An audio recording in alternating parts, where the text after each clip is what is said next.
mağazana girdim, gördüm İlham müəllimin əsərləri, İlham Əliyev əsərləri 100-cü cild. Vallahi məhtəl qaldı.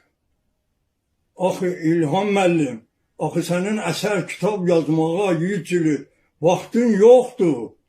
Sənin buna imkanın yoxdur.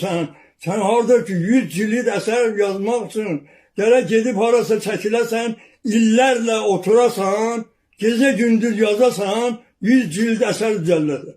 Amma sənin düzülüb, hətta deyirlər 130 cilddir. Axı, ay əzizim, axı sən harçan vaxt tapdın bu əsərləri yazdın. Heç bunu fövqəl insan da belə şeyi bacarmaz. Heç Allah da belə şeyi bacarmaz. Axı bu nəyə lazımdır?